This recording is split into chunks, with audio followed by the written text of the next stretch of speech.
What's up, everybody? Welcome to another episode of Gaming Without Parole. Sitting across from me this weekend, every week, Desiree. And sitting across from me is Brian Paul. I didn't go to school. I'm just self-taught, and that's what happened.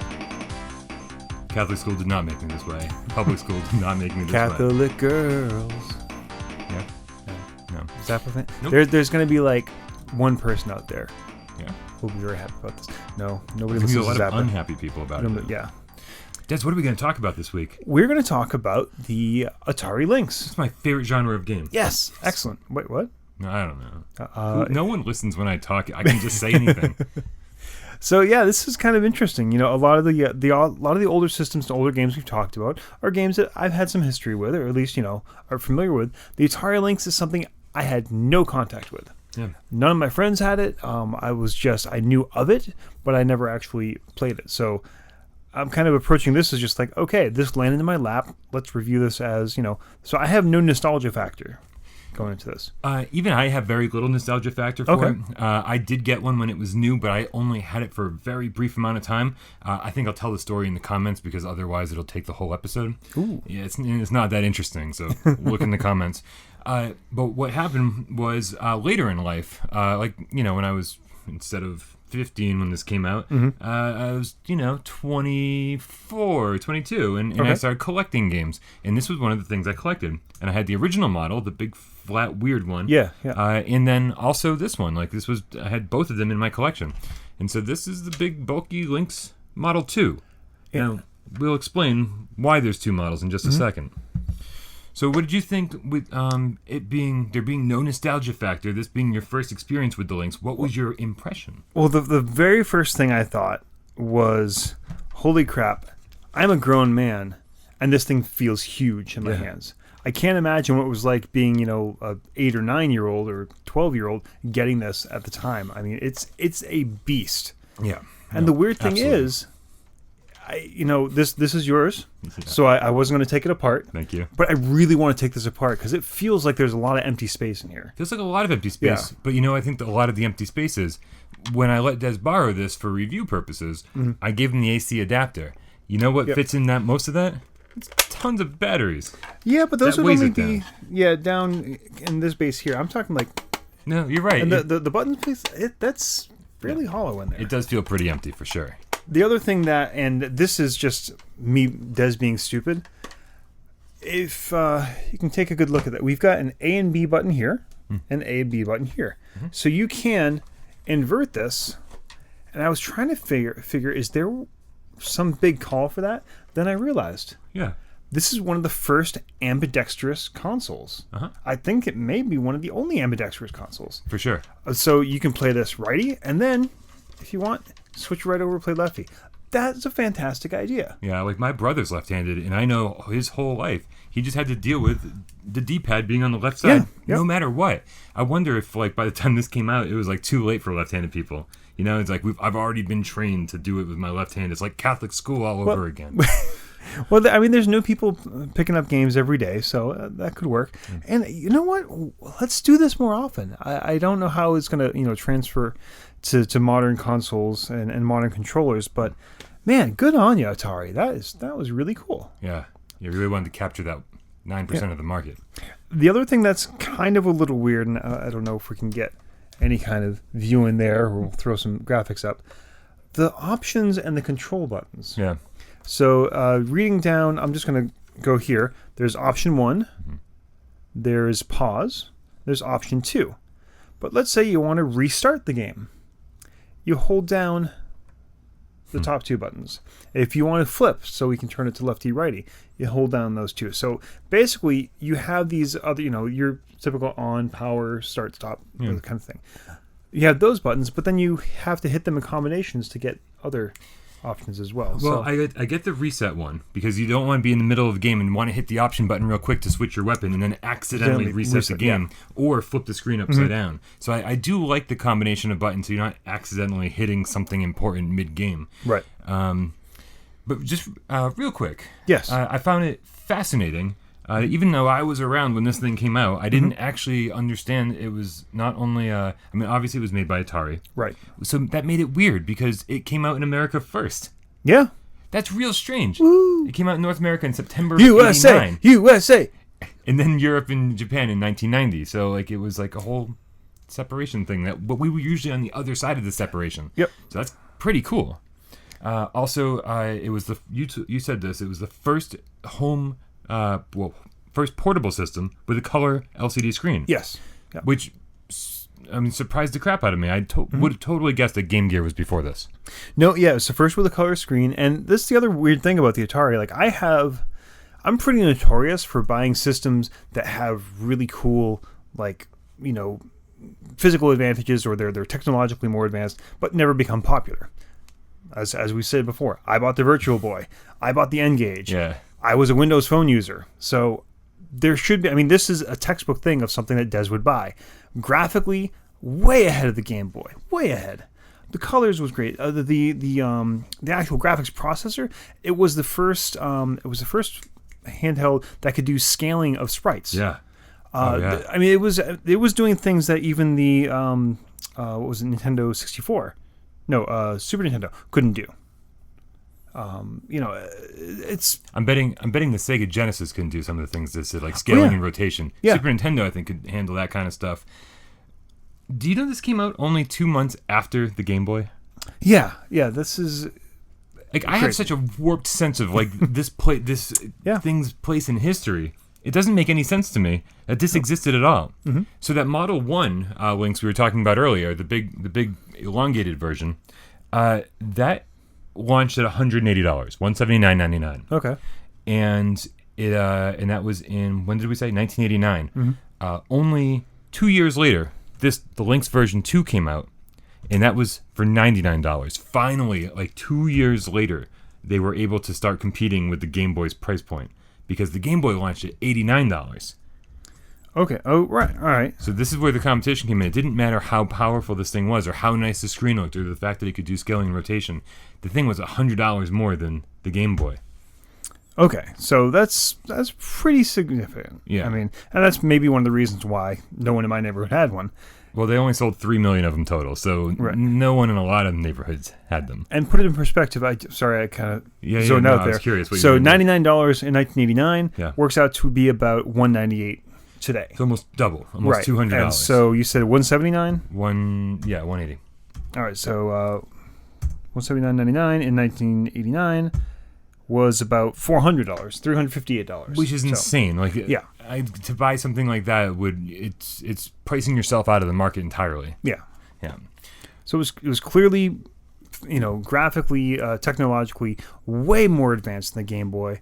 But where's two poison pills here? One, the price. Yep. Two, the library. Well, we have lots and lots of games out here. I don't know how many of these are good games, because I haven't watched this episode yet. Dez, would you like to take us away with our very first awesome Atari Lynx game? So, awesome is going to be kind of in quotes. And here's the thing. For as powerful as this thing is, one very common thread we're going to hear is everything feels a little slow. A little more than a little slow. Yeah. And so there are games where that doesn't matter so much. That this plays very well. Yeah. There are some games where speed is important, where this is not a good system. One that kind of toes the line is Toki. Going ape spit. Yes. Which was actually the name of the Sega version. Oh, really? Specifically, yeah. So is it just called Toki? Yeah, the actual game is just called Toki. This is a game that actually, I found out, didn't get much traction here in the U.S., but in Japan, really big following apparently.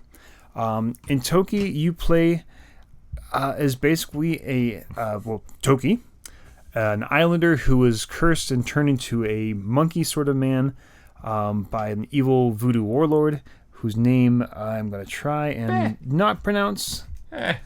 Vukimedlo. Okay. So yeah, basically, I'd like to think this is a combination of Gradius and Donkey Kong Jr. Yes, I can see that. It definitely feels more of like a shmup feel. It really is. It's a side-scrolling platformer, but really, you're walking along and your little monkey guy moves very slowly, but can fire energy balls out of his mouth that you get different power-ups and the patterns change. And it's really more about memorizing the attack patterns of the creatures, because anything that touches you kills you instantly. Yeah, I remember playing this and memorizing when and where the opponents were going to show up. You were almost trying to attack and eliminate them as they were coming onto the screen. Like you'd be jumping and firing as the screen was scrolling to eliminate them before you even had to deal with them. Yeah, so it's very much, I mean, it plays like a shoot-'em-up kind of game. It's not necessarily about, trying to figure out or do anything tactically. It's here, they're patterns, they're coming in waves, you need to, and I found myself doing the same thing, jumping, firing up here, even though nothing was on the screen yet, because I knew this wave of bats was going to come by. It was also timed, so let's throw that in there as well. Yeah. So there's a time limit, but if you hit different enemies, you get, time added to your time limit. Some kind of funny things, like one of the power-ups I kind of liked is sort of a shield, is actually, to protect you from bumping up into things, is a football helmet. So you have this very tropical, very, islandy kind of thing, and then your monkey's wearing a football helmet, which, if you don't think that's funny, then we can't be friends. It's pretty funny. Yeah, monkeys wearing helmets. Thumbs up. Yeah. This was one of the games I actually had when I briefly had my Lynx as a kid. Okay. I had very few games, but that was one of them. And man, it was like I loved having tough games as a kid because this is a tough game because it forced you to get really good at it. Yeah. You're like, well, this is the only game I have for the next 6 months. I better get real good at Toki. And that's the thing. I talked a little bit about the kind of the slowness of the Lynx games.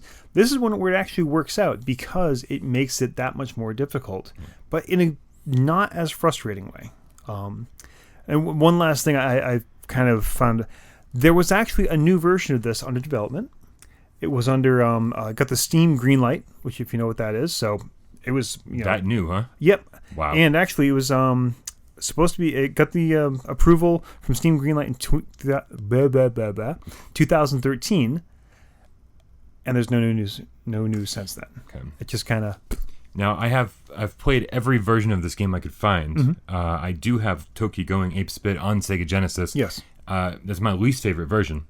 Yeah. And then there's also the original, the NES version, and that's pretty good. I'm still not sure if it beats this one out, but all the Toki games, not bad. Yeah. Underappreciated for sure. And one thing, so there's the kind of the instant thing, the NES version, I think the Sega version as well, add a life bar. Yeah. So you don't instantly die, you actually get a chance to get hit a couple times, which, Dez, I feel like we're switching roles a little bit this week. Okay. Because I want to talk about one of the probably most popular games for the system. Oh, all right. And that is, of course, I think it may have even been bundled in with the system at some point, maybe when I bought it. Okay. This is California Games. Ah, California Games, yes. Bum bum bum bum bum bum bum bum bum bum. Sorry.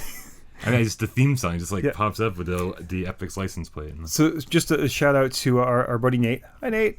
When he was here recording his special episode a couple weeks ago. Go check out that episode. It was definitely, I think one of the Why We Love the Research Guild.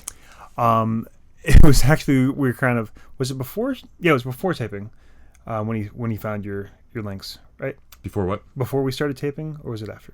Oh, it was before. Yeah, no, I was setting up the podcast room and yeah, we almost didn't have an episode because he saw this. He was like, does this work? I was like, yeah. Do you have California Dreaming? Yes, we do. Yeah. And so for, Bryan and I were just saying it wasn't really part of our childhood. For Nate, that and California Dreaming was his, and we got to see the whole nostalgia storm. I wasn't going to correct you. California Games. California Games. Sorry, California Games. I was going to let it go once, but not twice. The comments wouldn't even let it go once. California Dreaming was my childhood. But I played California Games. I mean, this was on everything. Yes. I think this made Epix a small fortune when they developed this. Absolutely. I played it on the Commodore 64, and on the Commodore 64 there were 6 events. So when I brought this little handheld version home, initially pretty disappointed that it only had 4 events.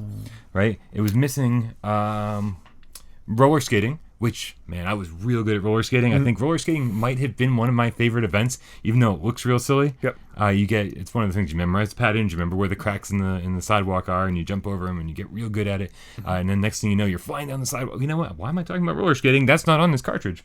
And also because it was awesome. Also flying disc, which is kind of just throw the disc as far as you can go. Yeah. No big loss there.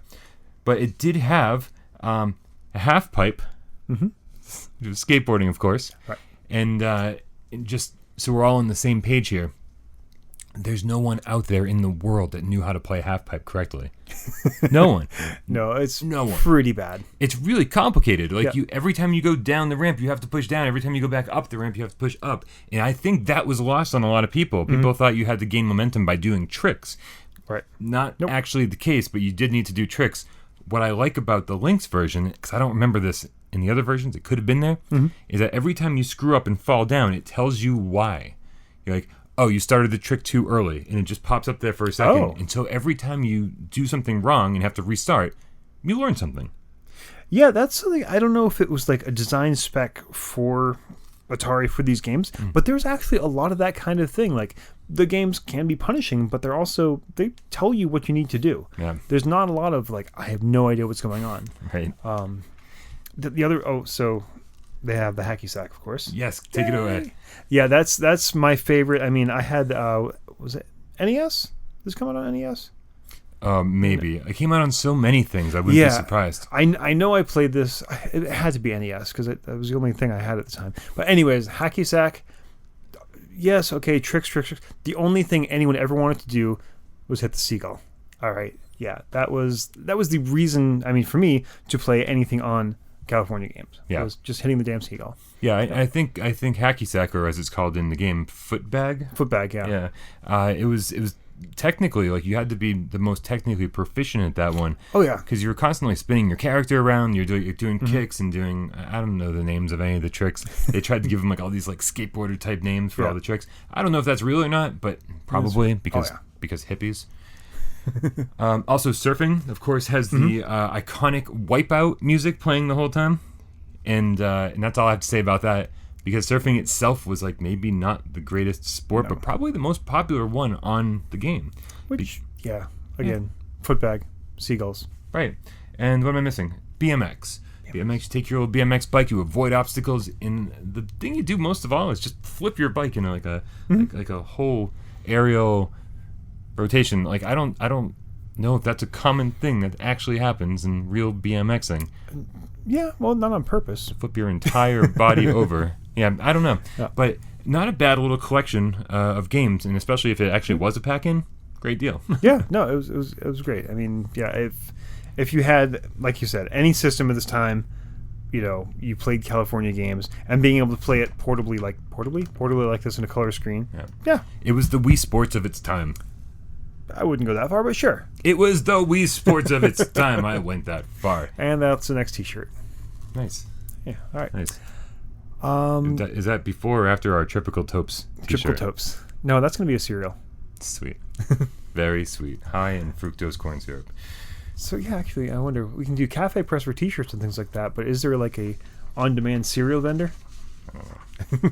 That would be amazing. Let us know in the comments below. Yeah. So I've got another weird one for my next choice, and this is one So this was a game, I played it for the first probably minute or so, like, this is awful. Why am I wasting my time with this? Oh, you're talking about all of the games at once now. Not all of them. Okay. And then, like, a little switch flipped in my head. I sort of understood the controls, and all of a sudden, I was having a blast with it. This is Zybots. Oh, right on. XY. Yeah. XYBOTS. And it's kind of like this, I don't know, a fetal version of a first-person shooter. I mean, it really is legitimately the first arcade game in a 3D third-person perspective. This is, of course, the Lynx port of the arcade, which is the story for a lot of these Lynx titles. Yes. There are most, I mean, you know what? I didn't do the numbers specifically, but out of the stuff I was researching and the titles I was looking at, by far the majority of them were arcade ports. You know what I'm going to do? What's that? I'm going to hijack your game slightly. Okay. Because what I wanted to do for my honorable mention was actually discuss the arcade games as a whole. Okay. So I'm going to list off a couple, and I'm going to kind of interject as we go. Put a pin in Zybots. So I do not have an honorable mention this episode. Okay. This would be APB. I'll point bulletin. APB. All right. Gauntlet. Mm-hmm. Kicks. Gauntlet links to Zybots, so we're going to put pin. Lots of pins. Beautiful mind crap going on all over the place. Ms. Pac-Man. Oh, yeah? Rampart. Rampage. Oh, yeah? Yeah. Atari was probably the king of arcade games at this time. And for them to have an outlet to bring them to a home console or a home system or portable, you would have thought that this thing would have taken off. And a lot of these ports are pretty fantastic. They are. It's surprising how well most of the ports work out. In fact, there's actually one of the games I'll talk about later. It was ported to like Sega, and one of the things is like, wow, they couldn't even hack it. Like, there's something about porting it to the Lynx worked out. Yeah. Porting these same games to other systems, not so much. Yeah. So take away Zybots, and hopefully I won't interfere anymore. So Zybots, it is as saying a 3D. Or pseudo 3D, let's call it that. Third-person shooter. You're kind of navigating through these underground tunnels. Plot-wise, ready? You're playing. You have your choice of playing as one of two characters, either Captain Ace Gun or Major Rock Hardy. Oh, I choose Rock Hardy. Yeah. No, there's no joke there. I choose Rock Hardy. Major Rock Hardy. Yeah. I'm just so Ed Long was the creator of this game, and he just must have been chuckling to himself once he got this pad. And Ed Long. Yep. Does that name sound familiar? Only because I'm sure the kids used to make fun of him about that in middle school. I just put that together now. You said that. That's Ed Long. But Ed Long should have been a third playable character. Well, he's really, really important to basically everything we're talking about here. Because he's kind of the creator of games, just little indie titles like Asteroids, Centipede, Gauntlet. I'm sorry I made fun of you, sir. I met your mercy. This guy is one of the gods of video game, still alive today. So good on you. Cool. I hope you're not watching this. No, but edit that out. Yeah. So this actually started off as Gauntlet 3. No way. Yeah, he was working on Gauntlet 3. It was going to be a 3D thing, and Atari said, "Hey, this whole sword sorcery thing may not sell so well. Can we make it science fiction-y?" So I was like, "Sure, we'll do that."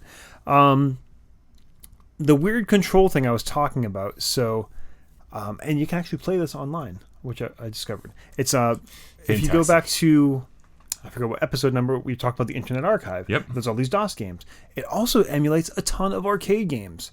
Zybots started its life, like a lot of these, as an arcade game, so you can play it online. But anyways, your character stays stationary relative to the screen. Right. Which means you're seeing his back the whole time. But you are in a 3D universe, so what you do is actually there's a button, I think it's B on the controller, which shifts the world. Yes, shifts the camera. So you'll be getting shot from the side, so you're not really turning your character, you're shifting the world around you. Now you can shoot those enemies. Yep.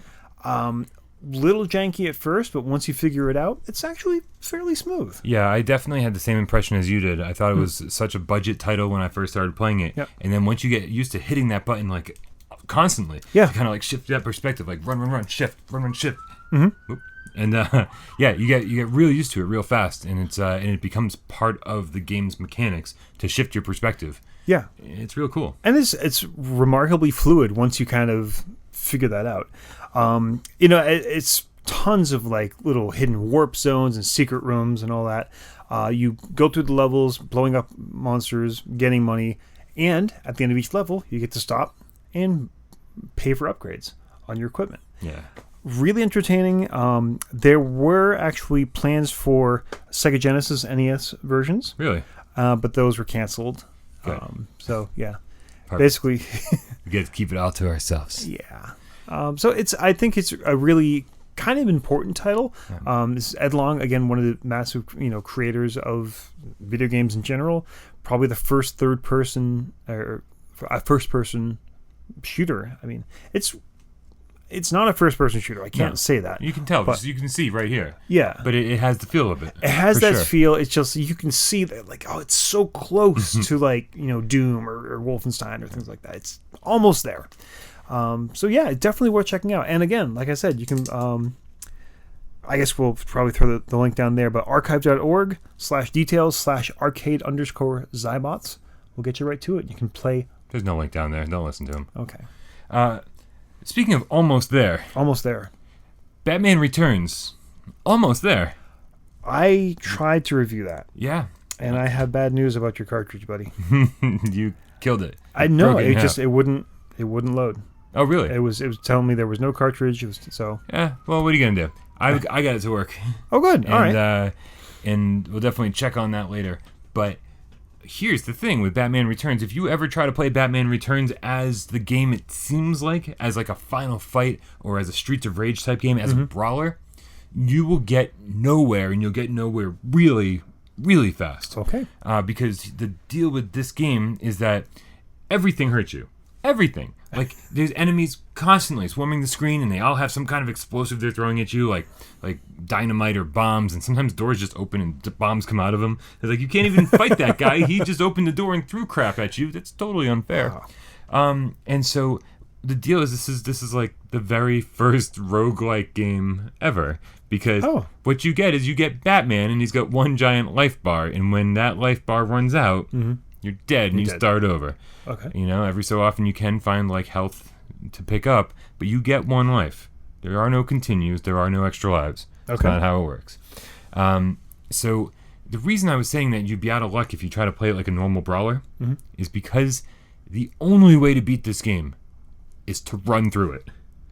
Okay. Like, here's some enemies. Jump over them. Here's some more enemies. Just keep running. Just somebody's in your way. Okay, punch him out. Then you keep running. The more you run, the better you'll do. And then you got to fight a boss at the end and like kill the boss. But I mean, that is in line with Batman's character. He's not known for being stealthy or a good hand-to-hand combatant. He's really known for just running away from his problems. Yeah. So. If you watch any gameplay footage of this, I mean, there's this. But if you watch a complete playthrough, 18 minutes.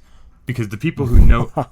because it's only 4 stages long. Okay. You do fight Catwoman and Penguin twice. Once in his bird-type contraption, and then once hand-to-hand.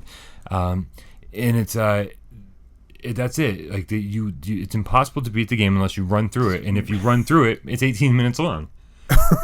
That's it. That's all I have to say about this game. Okay. It's incredible. I will need to make it work so you can check it out. All right. And then you have an honorable mention before... Oh, this is going to be part 1 of 2. FYI, support us on Patreon. So, just real quicks. Ooh, Quicks? I love that game. Yeah, it's a really, really fun puzzle. Is that your honorable mention? That's my honorable mention. Oh, sweet. Yeah. Good. Real quick, if you took, Jezball, Snake, and...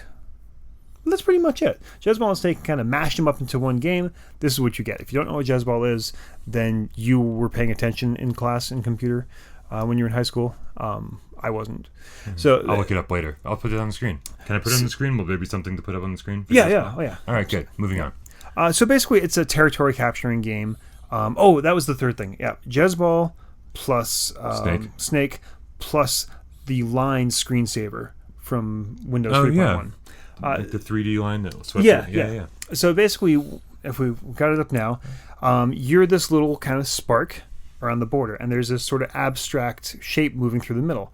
Your job is to come out from the border and just carve out chunks of the playground, the playfield. But if you or any lines you're creating get hit by that abstract shape, you die. Yep. Okay. And then eventually there's these little sparks that kind of fall behind you around the border, and you can't, they're basically chasing you. So you're trying to get around, make these squares, carve up the territory, and not get killed by the little spark things. Yeah, it's the ultimate game of risk-reward. Because at the very start of the game, you could just try to draw a line straight across the screen. Mm-hmm. You're like, the is it called the quicks? Is that the kicks? Yeah, I think so. Yeah. Yeah. So the thing, the monster, the bad thing is like, it seems really small and on the side right now. I'm just going to try to draw a line right across the screen. If you do that, then woohoo! But more than likely you're going to get killed in your attempt. It's like the first Dark Souls. Yeah. Well, and that's the thing. It's totally random in its movement. It doesn't it's not smart enough or anything to recognize that that's what you're doing. That it's just going randomly. Yeah. So you can't even anticipate. Oh, it's coming after me now, because it's not. Yeah. It could, the direction, it darts back and forth in its direction. Like suddenly, you can never anticipate its motions. It's out for everything, though. I mean, this is one of the millions of ports out there. I'm sure it's on the Game Boy. It would be perfect for the Game Boy. Yeah, I actually own it for the Game Boy. I take it all back. Okay, for sure. Okay. Yeah. Well, listen. Yeah. We did the best we could covering a handful of games for the Atari Lynx. Literally. Like a desk full. But we've learned our lesson. The only way we can put an episode out every single week is if we cut down the length of the episodes. So what we want to do is we're gonna come back next week and try to cover, maybe like 6 more games. Yep. Something like that. Absolutely. Maybe talk a little bit more about the system. So in the meantime, send us a comment down below and let us know your background with the Lynx. There's a lot of people out there. I know one in particular who caused me to renew my obsession with the Lynx. You're out there. Tell us what your favorite games were. What's your history with the console? We want to know. Maybe we missed something. Maybe we're going to miss something next week. We absolutely did miss something. Yeah, we missed. Yeah. We should have done the Turbo Express. For Gaming Without Parole, I'm Bryan. And I'm Desra. We'll see you next week.